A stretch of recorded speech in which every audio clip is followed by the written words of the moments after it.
Basically, you're saying I'm not that smart. And I'm not. Well, you don't need to be, apparently. In the middle of the conflict between me, myself, and lies, I watch people die for nothing.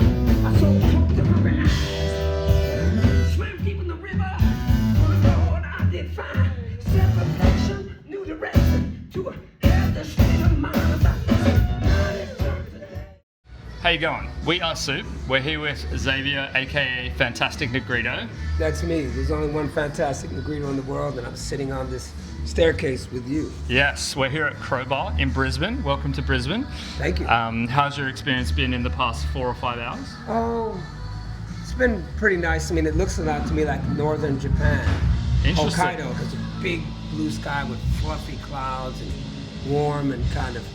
It has that Hokkaido vibe. Have you been to Hokkaido? No, I haven't. Have you been to Hokkaido? No, not that far. It feels like Hokkaido. I don't know. We'll take it. That's probably the nicest thing anyone's ever said about Brisbane. Okay. As Brisbaneites, we love it. But people from not from it, other Australians, they'll talk down about it. Why? But they don't get it. They don't know.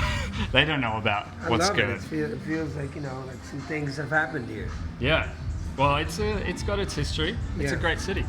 To get straight into it, so to take it back to one of the beginnings of your career, your Lost in a Crowd NPR Tiny Desk submission video. Yes. I would love to dive into your decision to film it in the freight elevator. It's such a, to me, it's an iconic part of your history now. Yes. What was the thought process in filming in the elevator? Well, I quit music, sold all my equipment, got married, had a kid, and I thought, I think I want to be a marijuana farmer because I feel like the music industry had kind of beat me up as it beats people up. And so I quit for 5 years, and I had an art gallery. And in that art gallery, there's this magnificent 1930s era freight elevator that I just loved. And, Yeah. I mean, you get in there, it's like, going down. And I thought, something great will happen in here one day. I used to say that all the time.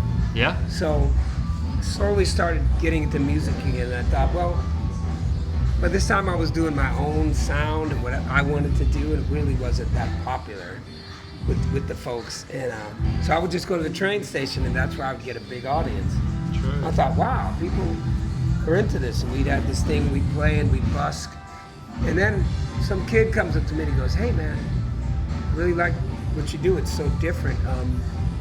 Would you like to try out for that? I was like, I don't try out for anything. Yeah, I'm too old. Yeah. And that'll be the theme, I'm too old. So I said, nah, I'm good, man. So this guy would come back every probably week or so, man. I'm telling you, man, this thing, NPR, Tiny Desk, I'm like, never heard of it. Yeah. I said, you listen to my lyrics, NPR is not going for this. You know, I'm not really politically correct. I'm not safe. I'm not a safe Negrito. So this kid was so persistent, he reminded me of me. Yeah, okay. And I was like, man, this is like the 6th time I'm seeing you, dude. If you want me to try out for your, what is it? Tiny Desk, I'll try out. So, but I said, we have to do it in this old freight elevator. Yeah. Was he one of the members of the band? No. Or? Oh, okay. Just So- a fan. Just someone with ears. Yeah, fair enough. So I did one take in that elevator. I was like, okay, that's it. That was the first take. First take. There you go. Incredible. That's how nobody's gonna be into this. This is my own thing. I'm humming and grinding. It's grimy, it's gritty, Yes. it's poetic. And It's as I saw other Tiny Desk submissions, they were polished, produced well. I said, we forget about that thing. Yeah. And then I got the call from people, man, your video is really trending high. And I'm like, and they said, I won. And it's a long story. Yeah. We need to truncate that. Yeah. Out on a ledge, shapeless expression, lame, dead, till you're fat, till you're dumb, spend all your money until you come.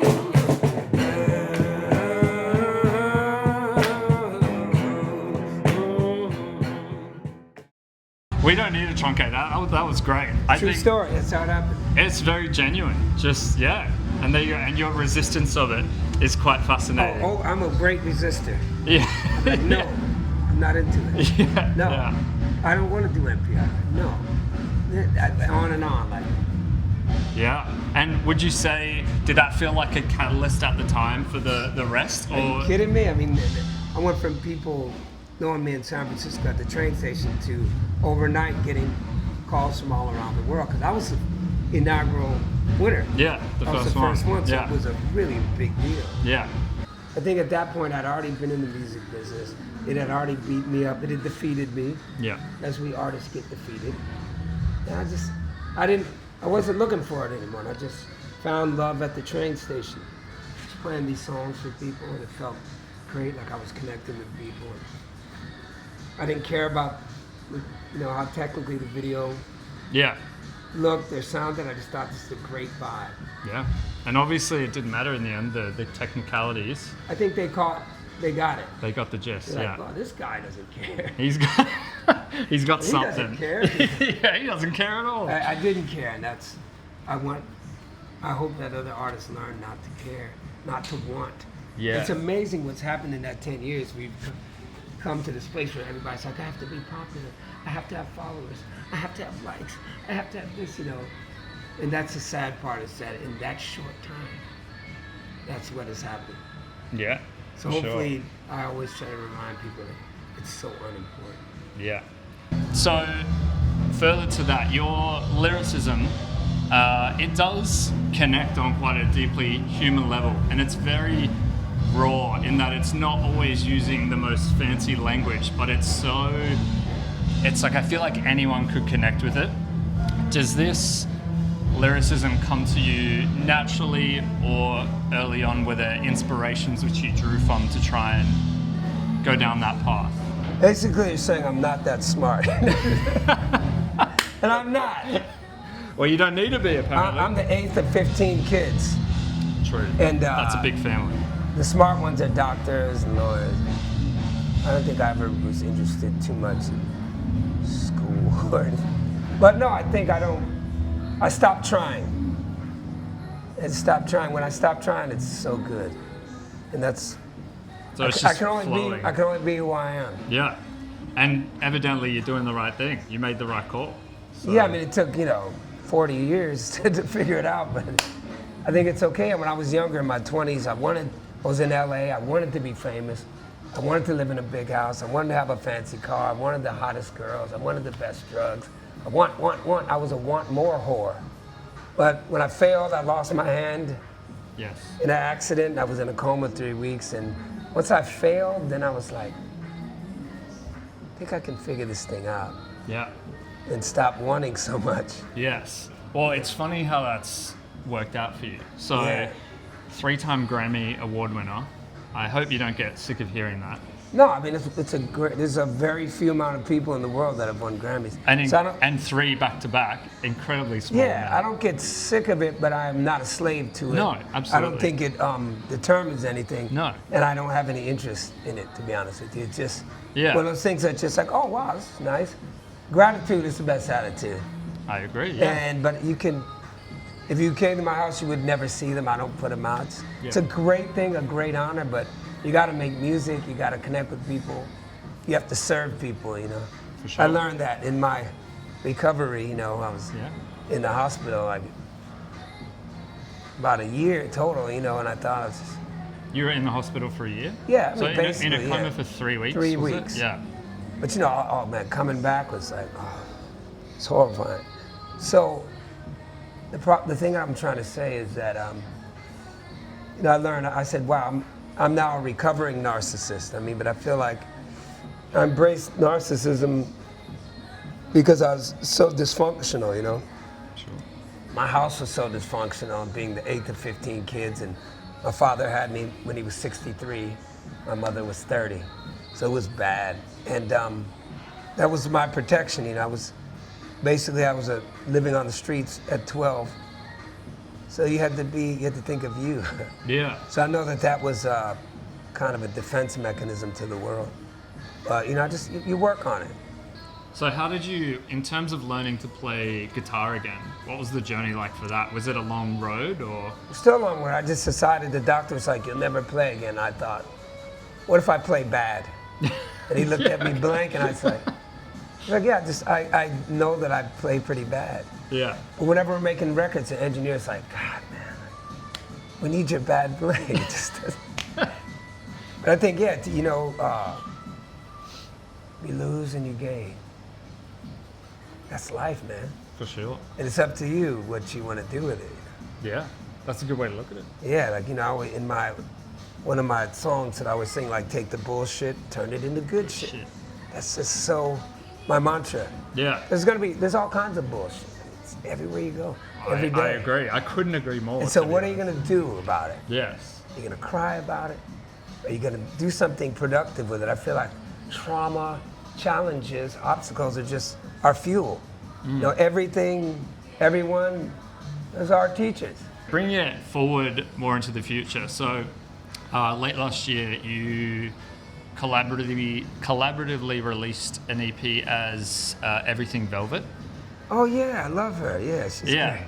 So quite a departure in terms of Fantastic Negrito is when you're writing for this project, which it's obviously early days, but how does this differ for you in terms of storytelling? As it's maybe your lyrics, but it's not coming out of your mouth per se. But it's all inspired by her. I get to be a 27-year-old white girl. True. Yay! Kind of, yeah. I love, you know, being someone else. I think that's what a fun job I have. Yeah. And I have a lot of those projects coming. I got some ones. Okay. That's easy. I got some ones that are like, okay. whoa. So is this, when you're writing for that, are you consciously saying, how can I get into their mind? Or is it just It's this not their mind, natural? just like kind of, it was a mistake. She was an engineer, and I was doing a cover of Hey Ya, and I sucked at it. Yeah. I said, hey, what would a girl sound like? I said, I know, just quick, give me like a girl tone. And I took the controls, and this voice started coming over, and I froze. I was like, this isn't happening. She sang that on one take, that Hey Ya. True, okay. And I just was speechless. Yeah. And then I just kept it cool, though, and said, hey, I got another song. So she's fun, and it's just, yeah, you get to, I want to spread it to other people, man. It's hard, but it's like, yeah. Sometimes you have expectations that are just to the roof. Sometimes people don't, I don't want to attack I want to say it more like this. If I expect people to be like me, I'm going to have a miserable existence. That's better. Because I want to drive myself crazy and, you know, do 100 takes. I shouldn't expect other people to do that. So it's hard to do those projects. But she was amazing. She'll do 100 takes, man. True, but I've got a lot of projects that I want to get out. Yeah. So you've got other collaborations? Oh my God, a bunch of collaborations. Okay, yeah. okay, I'm keen to see. Yeah. Well, that was fun. It was almost unexpected. I didn't see people it are like, happening. huh? Yeah. Like, oh no, I think it's fun to write everything. Yeah. I mean, that's what, I don't know if you see on my social media, it says Fantastic Negrito on Marketing Nightmare. Well, that's how I was in my 20s. I would just write everything. And first I was a genius, and then, no, you're a marketing nightmare. How can you be all these different people? I love to be all those different people. I mean, you've also done music for movies as well. That's a whole other field. That's how you really eat in this business. Yeah, okay. There you you get a few, like Arcane and stuff like that. Yeah. That's real. I know the numbers aren't the all be all and end all, but that is doing numbers. I'll tell you that. That's doing great, yeah. And that's good. You know what? I did it. It's genuine. That's all I care about. Yeah. I wrote that song about a edible overdose in LA. If you listen to the lyrics. Okay. But it's like, hey, this is a fight scene. So I'd never heard of Arcane or League of Legends. I'm too old. I'm like, I don't know what this is. Yeah. So my teenager came in and like, Dad, you know what that is? You know that. That's how you know. It'll resonate with Well, the they young know. people. I mean, the teenagers, they're the ones. Yeah, they're switched onto it. They switched on to all that. I've done did some Disney stuff. I've done some Fortnite stuff. I've done a lot of stuff. But that's good. Fortnite. There you go. Yeah, it's good too. It's great for artists, especially independent artists. Like, you know, the buck stops here. I hire a band. I buy all the plane tickets. I pay for the production, the engineers, the mixing, the manufacturing. It's a real business. Yeah. So you run everything through Storefront, your record label. Yeah. There you go. Well, it's from the outside looking in. You're doing a great job. It feels like I wish I need more projects. I just gotta Sounds like you got a couple got a coming couple. I up. just gotta stop being a perfectionist. You know? Yeah. I've got this electronic one that's crazy. Okay. It's I'm listening. experimental and shit. Yeah.